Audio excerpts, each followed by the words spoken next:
Bexanis, aujourd'hui on est sur la parcelle ACS1, la parcelle d'orge qui a été récoltée ce matin et pour laquelle on vous communiquera les résultats très prochainement. Et on fait cette vidéo pour vous parler aujourd'hui du semi-direct de soja en dérobé après la parcelle d'orge qu'on va faire, qu'on va semer en plein, voilà, avec un John Deere 750A et l'entreprise Barrett. Voilà, donc on revient de suite sur les particularités de ce semis en dérobé après un orge.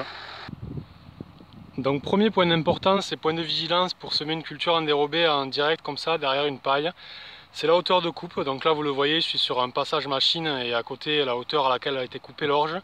On a de la chance cette année, elle n'était pas couchée, du coup plus vous coupez haut et moins vous vous retrouvez avec des brins de paille en bas de parcelle.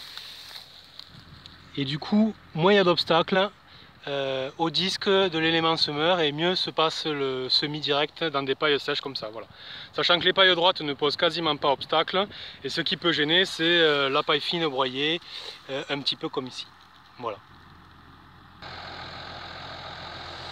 Donc ensuite ici voilà l'entreprise Barrett, un semoir en 4 mètres qui va nous permettre de semer le soja en plein, notamment pour la gestion du salissement. On préfère le semer en plein. Et aussi parce qu'on est obligé de monter la densité, on est sur un groupe, on est sur un triple 0, là c'est la variété Herta.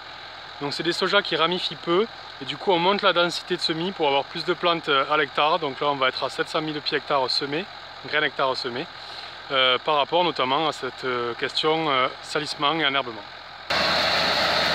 Allez, c'est parti pour la première bande. Donc là Pierre va faire juste une dizaine de mètres pour qu'on vérifie la profondeur, et après on va voir s'il faut régler ou pas. Donc résultat du premier passage, la graine est juste posée par-dessus, à peine enterrée. Donc on va descendre de 2 crans, il était au 2e cran le plus haut. Donc on va rajouter 2 crans pour bien descendre et être sûr que dans les endroits où il y a de la paille, la graine soit quand même enterrée et au contact de la terre. Voilà. Bon ben c'est bon, on a trouvé le réglage avec les 2 crans de plus. On est autour de 3 cm. Du coup on enchaîne. Allez, à plus tard pour une nouvelle vidéo.